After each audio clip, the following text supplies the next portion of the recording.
Our next speakers are educators from Australia, and they are going to present jointly about the school that Martin Culkin is the headmaster of in Melbourne. A teacher and principal in secondary schools in the state of Victoria, Australia for more than 4 decades, Martin Culkin has been leading the merger of 3 secondary schools into one school of 2,100 students in the suburb of Dandenong. Culkin has a strong belief in collaborative team teaching and student inquiry learning. He has worked to develop new curriculum and pedagogies to engage students more effectively and to improve educational opportunities. And Martin is going to be joined in this joint presentation by Dr. Julia Atkin, who's an independent education and learning consultant who assists schools in Australia and internationally in basing their design on all aspects of education on a deep understanding of how people learn. She has received a number of prestigious awards for her work, including being named one of Australia's Smart 100. Tough title to live with, that. A list of 10 people in 10 fields making a difference to Australian society through innovation. Martin and Julia, there'll be a short video first and then you'll take over.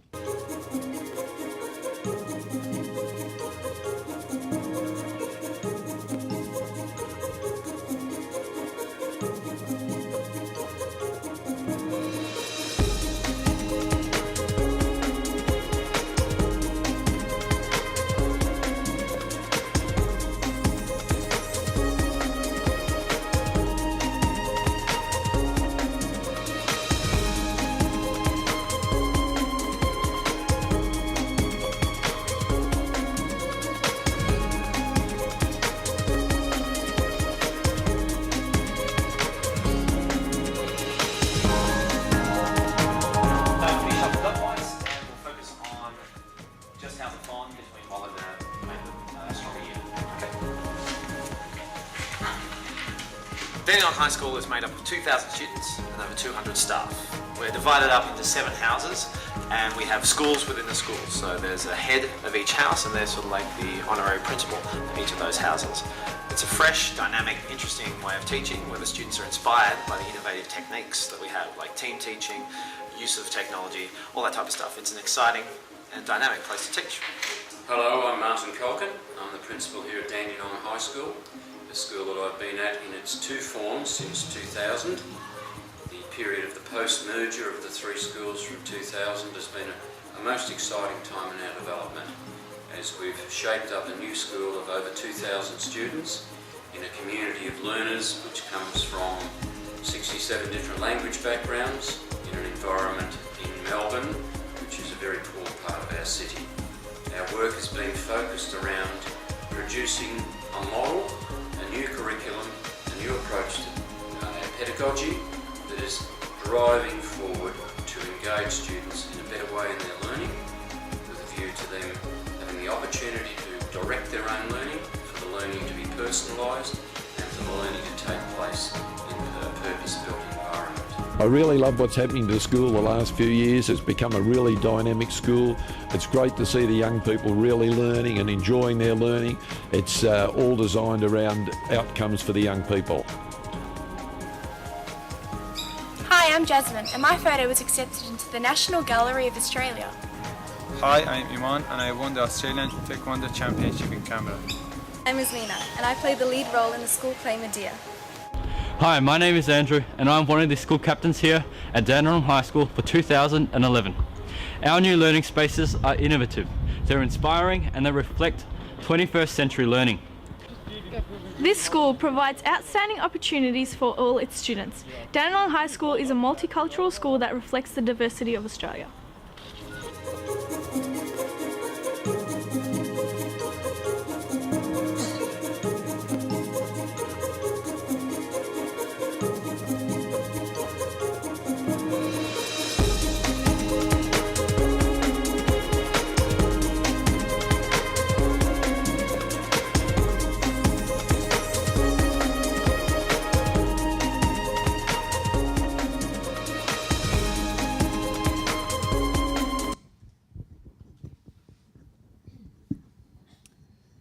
Thank you very much. We'll sit into our presentation this time, rather less dynamic than my predecessor. What we'll do this afternoon is take you through a brief synopsis of a story that goes back now 5 years, and we'll do that with a PowerPoint presentation, and I'll share that with Julia.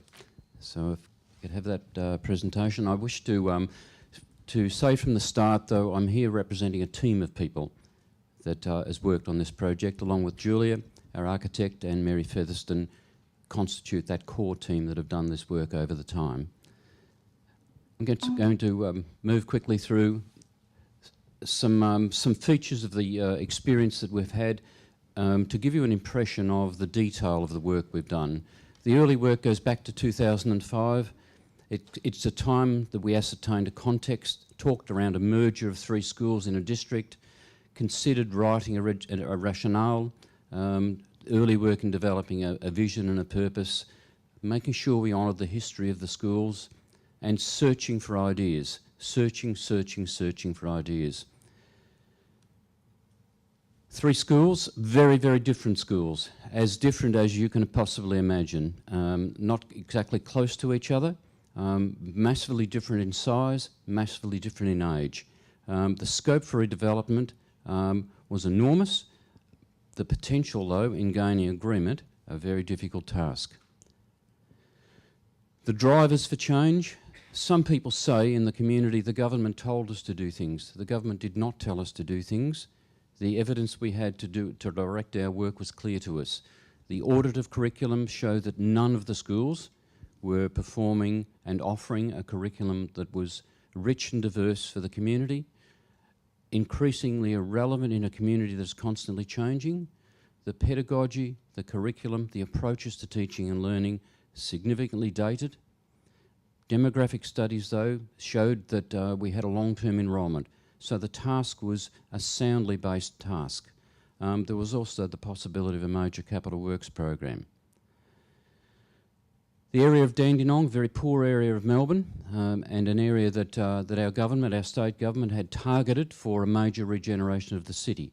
And that constituted the development of not only our school, but the local hospital and some of the technical and further education development. The notion of a precinct, a broad precinct of education in our area, they were the things that were the collective drivers, I think, that I would wish to highlight. The issues, though, that faced us were many. A school of 2,100. The schools prior to that had been much smaller. Community was saying, a very large school to send my child to. How are you going to do it? What curriculum? What were we going to do? What approach to teaching and learning? What kind of physical environment? Dealing with a very complex cohort of students. Our student community is made up of more than 67 language groups and constantly changing. And dealing with change for all of a school community. A process that involved thousands of people in a sense. Seeking agreement from teachers, always a tough task. Remains a tough task. Buy-in, change, what is in it for me, difficult issues. Providing comfort and direction for a community. The mismatch, our thinking was rich, the facilities we had, the environment we had, were in very, very poor state. And our own personal challenges, were we ready and able to deal with something of such broad scope and complexity? I think the period of the thinking period or the creative exploration phase is a period that is characterised around 2006 to 2008. In a minute we'll talk about our master plan, the development of our master plan, but a time when members of our community are involved in those initial discussions. The development of a school-wide vision around a set of agreed values and principles of teaching and learning were the things that emerged during that time. And remember, we have an architect on board with us at the time. We are still doing our thinking, though. Searching for ideas, some travel and exploration, looking at the notion of what we really would like to have, so some rich thinking. What was the dream world, if you like? Working with focus groups of teachers, students and parents, it's a highly inclusive model. And building a strong guiding coalition of leaders. What were the knowns? We knew some things when we started this journey, and we articulated those in our educational rationale, a broad-based vision. We felt that a truly collaborative teaching and learning process was the model we favoured. We felt that an innovative, contemporary and dynamic learning environment were the environments we wanted. That was not what we had in schools, one of which was 90 years old, others around 50 years old, built in another time for other purposes. Student self-directed learning, a personal learning model and a differentiated curriculum. Groupings of 50 students. We had done some exploration work around critical group sizes. In some of my travels, I saw group sizes of 100 students. I saw them of 75. I saw them of 50. 50 appealed to us as a group we felt we could sustain and work with 3 teachers. An environment to support the notions of teaching and learning we were working our thinking through.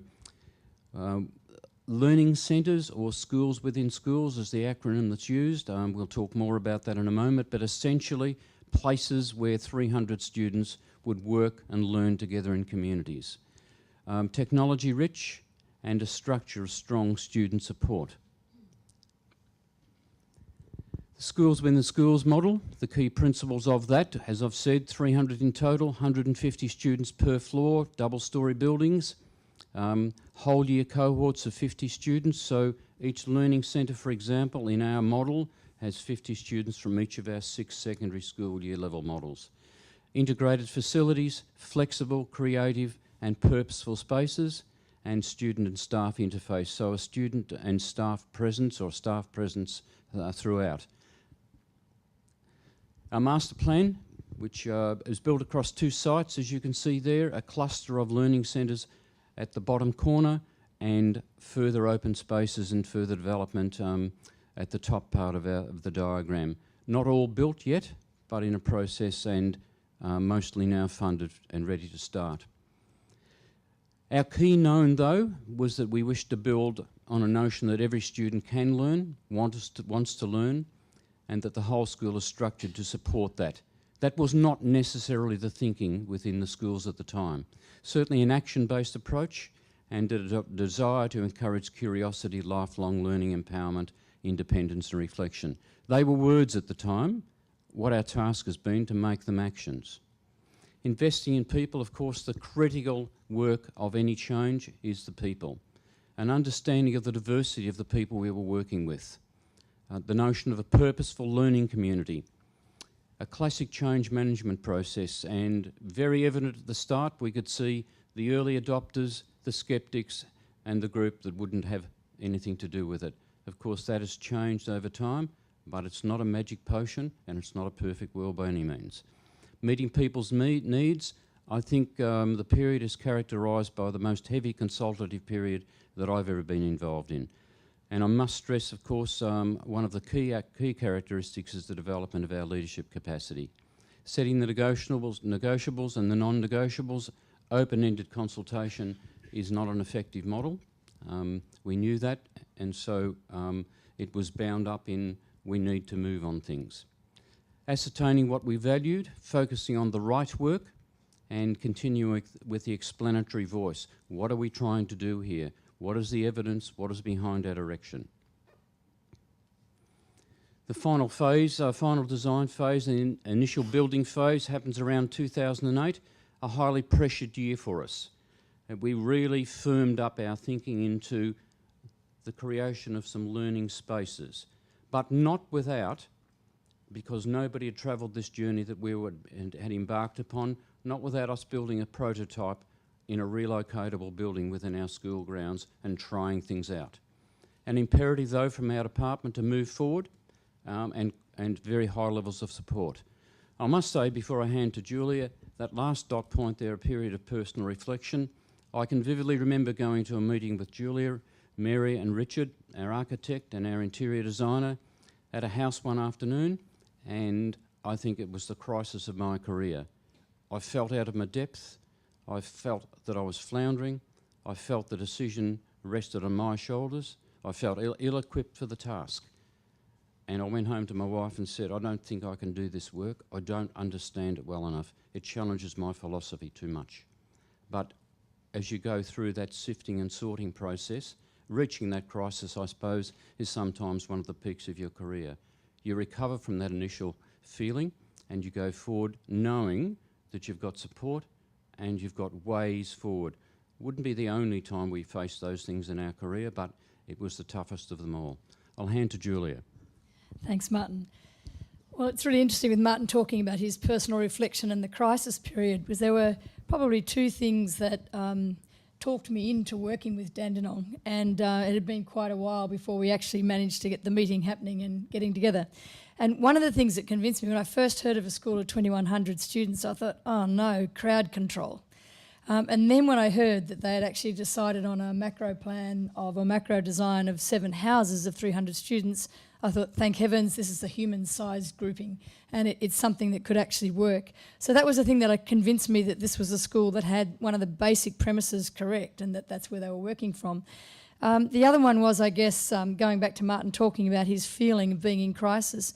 I'd had a similar experience myself many years before, actually, where I was trying to work with a team to redesign a school where I was teaching. And I remember a point where I felt like I was going down in quicksand, where I knew clearly what in the type of learning we wanted, but not really how to get it and to how to actually design for that to happen.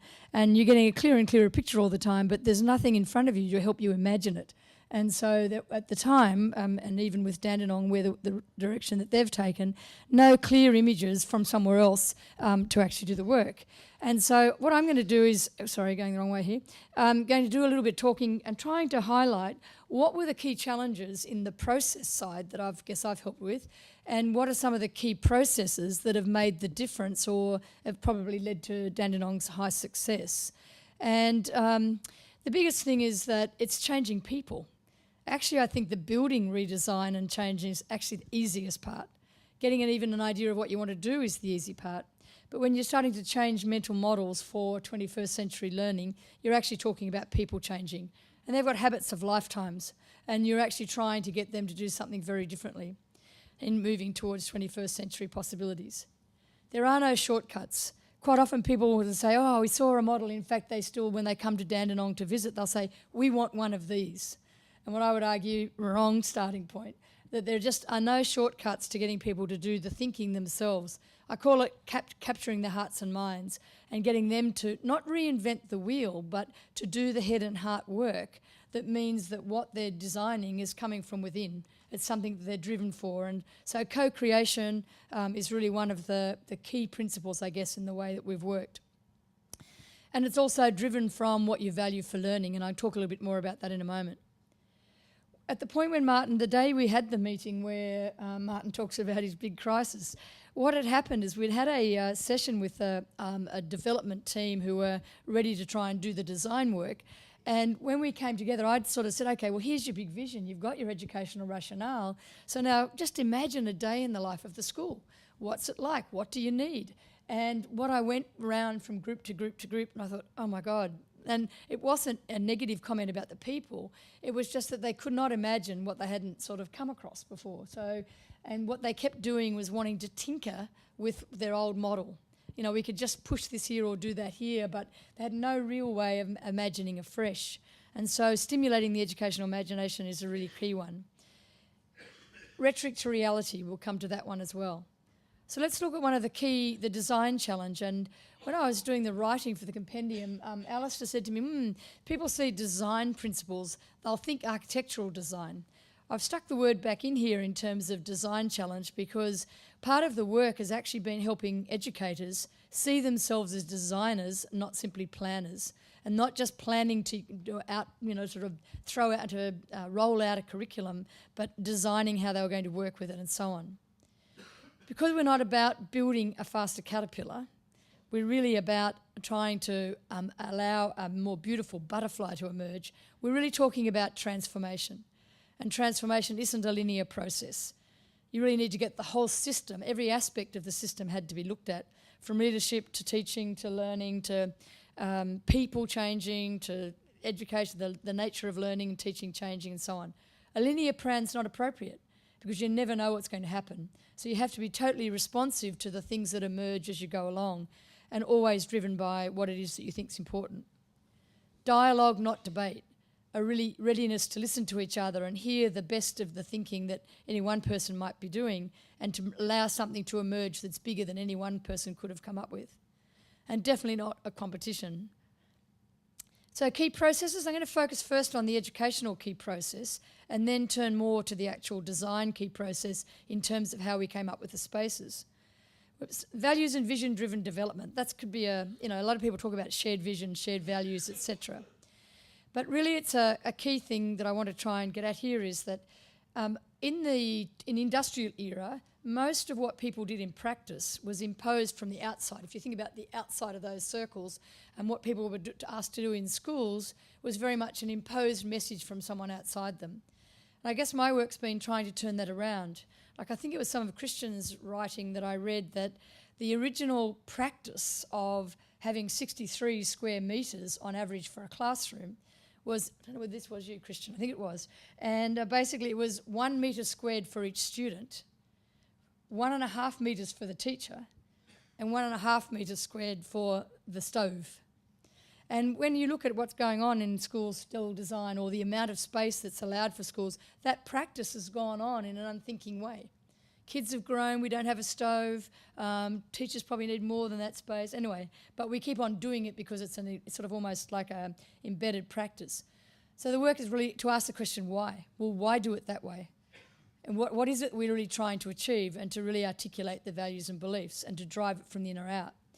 In terms of Dandenong, how that plays out, just to give you a quick example, and I don't expect you're going to be able to sort of read this next slide, but this is one of the sort of a model of that's been developed by the team of people working in the development. And right there in the centre you'll see that it says we value collaboration. And the reason is, and they actually talk about why they value it. What are the beliefs that we have that suggest that collaboration is a good idea? Now, not one team has done that. It's been redone and redone with at least 6 or 7 teams within the school that I've worked with. Everybody has to do that head and heart work. You can't say, here's someone's answer as to why we need to collaborate. Why do we actually need to do it? You come up with your own solutions, why your own beliefs. What we find is that that's a pretty common list that comes from everyone, but it's theirs, it's owned by them.